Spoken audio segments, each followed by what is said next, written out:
It's called Why I Didn't See God. I would be walking home from school, and the next thing I'd know is that I was flying an airplane again. The weather was really awful this time, and I had to take a terrible turn and try to get through this air maze. I could feel the controls shaking in my hands, but before I had a chance to land, I would be walking again, almost at my friend's house. Same clothes, no school books, and I'd wonder how I got there. And where was that plane?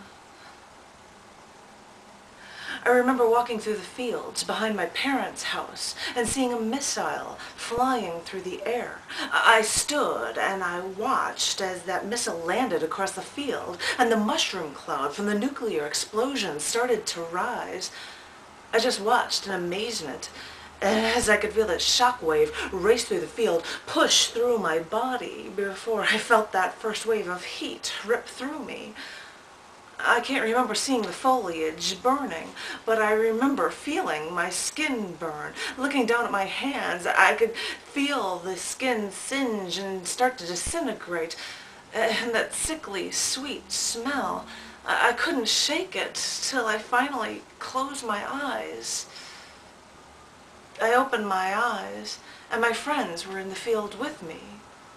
I didn't know why they were all looking at me, till I looked down and saw the ball in my hand and knew they were waiting for me to pitch the ball.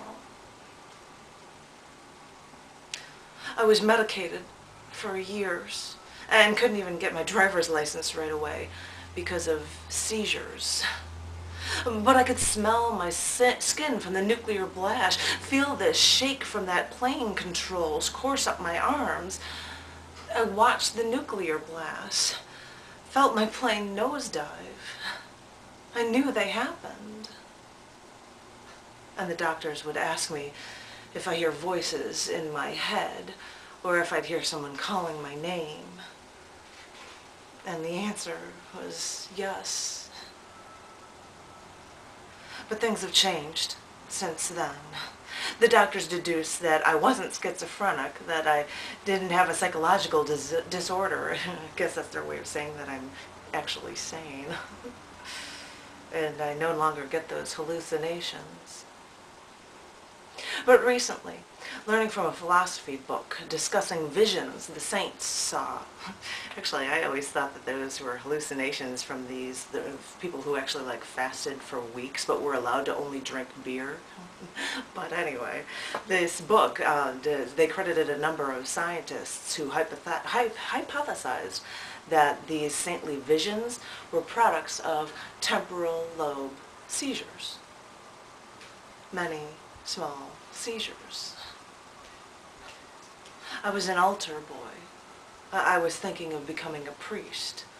And I think of these visions that preceded men's sainthood. And I think of my memories of brushes with death. And it just makes me wonder, in all of my memories, why I didn't see God.